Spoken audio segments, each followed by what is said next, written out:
जय श्री श्याम दोस्तों, स्वागत है आपका आपके इस चैनल में जिसका नाम है भाव आपके स्टोरी मेरी। तो भक्तों, आज हम आपके लिए लेके आए हैं अजा एकादशी की कथा शुरू करने से पहले आप लोगों से एक रिक्वेस्ट करना चाहती हूँ कि अगर आप मेरे चैनल पर पहली बार आएँ तो प्लीज़ मेरे चैनल को सब्सक्राइब करना ना भूलें, बेल आइकन को ज़रूर प्रेस करें। तो चलिए शुरू करते हैं आज की कथा। भाद्रपद मास के कृष्ण पक्ष की अजा एकादशी को शास्त्रों में महान पुण्यदायिनी तिथि कहा जाता है। इस व्रत का स्मरण, व्रत और कथा श्रवण करने मात्र से ही मनुष्य के जन्म जन्मांतर के पाप ताप नष्ट हो जाते हैं और उसे विष्णु धाम की प्राप्ति होती है। पद्म पुराण में इस व्रत का विशेष महत्व बताया गया है। इसमें कहा गया है कि जैसे गंगा स्नान से सभी पाप धुल जाते हैं, वैसे ही अजा एकादशी का व्रत करने से आत्मा निर्मल और पवित्र हो जाती है।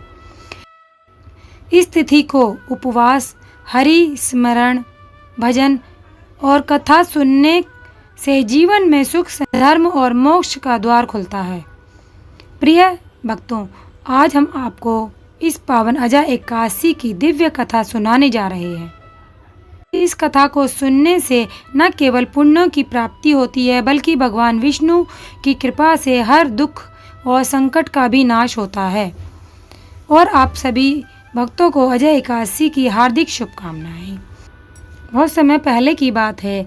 अजा एकादशी का महात्मा भगवान श्री कृष्ण ने धर्मराज युधिष्ठिर को बताया था। एक बार धर्मराज युधिष्ठिर कहने लगे, हे भगवान, मैंने श्रवण शुल्क एकादशी अर्थात पुत्रदा एकादशी का सविस्तार वर्णन आपके ही मुख से सुना। अब आप कृपा करके मुझे भाद्रपद माह में कृष्ण पक्ष की एकादशी के विषय में भी बतलाएं। इस एकादशी का क्या नाम है और इसके व्रत का क्या विधान है? प्रभु, इसका व्रत करने से किस फल की प्राप्ति होती है? तब भगवान श्री कृष्ण ने कहा, हे युधिष्ठिर, भाद्रपद माह के कृष्ण पक्ष की एकादशी को अजा एकादशी कहते हैं। इसका व्रत करने से सभी पाप नष्ट हो जाते हैं। इस लोक और परलोक में मदद करने वाले इस एकादशी व्रत के समान संसार में दूसरा कोई व्रत नहीं है। हे युधिष्ठिर, इस एकादशी से संबंधित जो कथा प्रचलित है, अब मैं उसे तुम्हें सुनाता हूँ। बहुत समय पहले एक दानी और सत्यवादी राजा हरिश्चंद्र हुए। राजा हरिश्चंद्र इतने प्रसिद्ध सत्यवादी और धर्मात्मा थे कि उनकी कीर्ति से देवताओं के राजा इंद्र को भी ईर्ष्या होने लगी। तब देवराज इंद्र ने महर्षि विश्वामित्र को राजा हरिश्चंद्र की परीक्षा लेने के लिए उकसाया।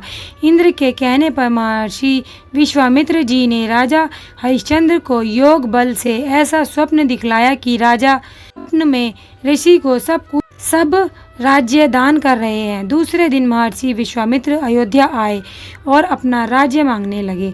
स्वप्न में किए गए दान को भी राजा ने स्वीकार कर लिया। विश्वामित्र जी को सारा राज्य पाट दे दिया। अब अयोध्या से जब राजा हरिश्चंद्र चलने लगे, तब मुनि विश्वामित्र जी ने कहा, हे राजन, जब तप दान आदि बिना दक्षिणा दिए सफल नहीं होते। राजपाट तो तुम पहले ही सौंप चुके हो, अब दक्षिणा कैसे दोगे?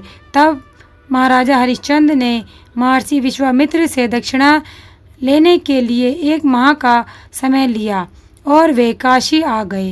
काशी में आकर उन्होंने पहले अपनी पत्नी रानी शैव्या को एक ब्राह्मण के साथ बेच दिया। राजकुमार रोहिताश्व छोटा बालक था। प्रार्थना करने पर ब्राह्मण ने उसे अपनी माता के साथ रहने की आज्ञा दे दी। स्वयं अपने आप को राजा हरिश्चंद्र ने एक चांडाल के हाथों बेच दिया। इस प्रकार राजा हरिश्चंद्र ने ऋषि विश्वामित्र को 1000 मोहरें दक्षिणा में दी। अब महारानी शैव्या ब्राह्मण के घर में दासी का काम करने लगी। चांडाल के सेवक होकर राजा हरिश्चंद्र शमशान घाट की चौकीदारी करने लगे। राजा हरिश्चंद्र शमशान में मृतकों के परिजनों से दाह संस्कार के बदले कर वसूली लेने का काम करते थे। कई बार उनके सामने धर्म संकट की स्थिति भी बनी, लेकिन वह सत्य और कर्तव्य के मार्ग से बिल्कुल भी विचलित नहीं हुए।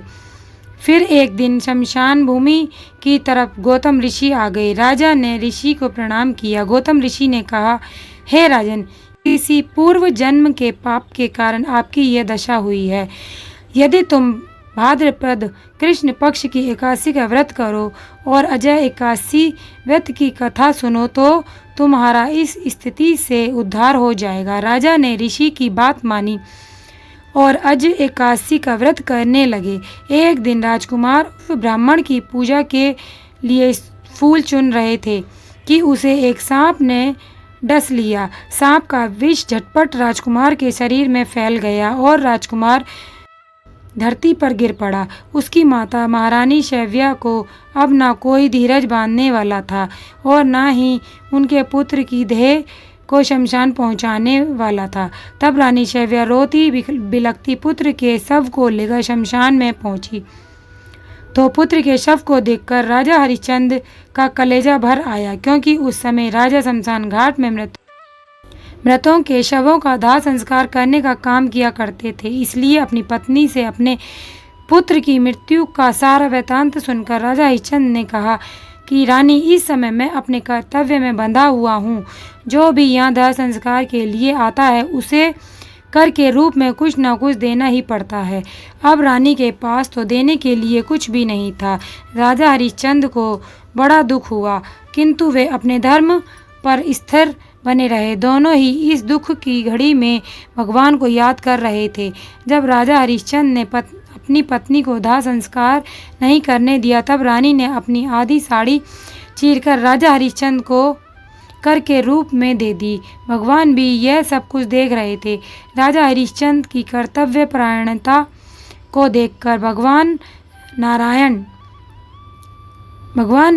देवराज इंद्र धर्मराज आदि देवता और महर्षि विश्वामित्र प्रकट हो गए। उन्होंने उनके मृत पुत्र को फिर से जीवित कर दिया। राजा हरिश्चंद्र को उनका खोया हुआ राजपाट वापस लौटा दिया। तो इस प्रकार अजय एकादशी व्रत के पुण्य प्रभाव से राजा हरिश्चंद्र के समस्त दुखों का निवारण हो गया। सत्य के प्रभाव से राजा हरिश्चंद्र महारानी शैव्या के साथ भगवान के धाम में चले गए।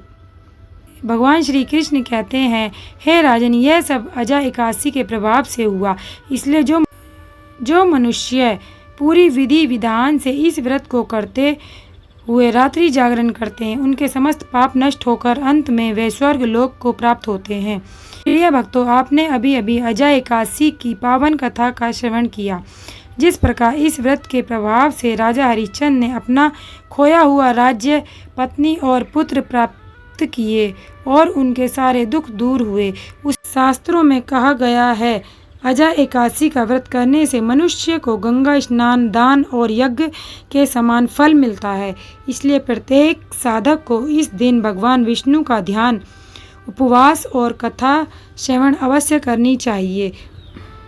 अंत में हम यही प्रार्थना करते हैं कि भगवान श्री हरि विष्णु की कृपा से आपके जीवन में भक्ति, शांति, ऐश्वर्य और कल्याण का वास हो। तो भक्तों, ये थी अजय एकादशी की कथा। भगवान श्री हरि विष्णु की कृपा आप सभी पर बनी रहे। अगर आपको कथा अच्छी लगी हो तो प्लीज़ वीडियो को लाइक कीजिएगा, चैनल को सब्सक्राइब कीजिएगा और कमेंट में राधे राधे ज़रूर लिखिएगा, जय श्री श्याम ज़रूर लिखिएगा भक्तों। तो मिलते हैं अगली वीडियो में, तब तक के लिए जय श्री श्याम।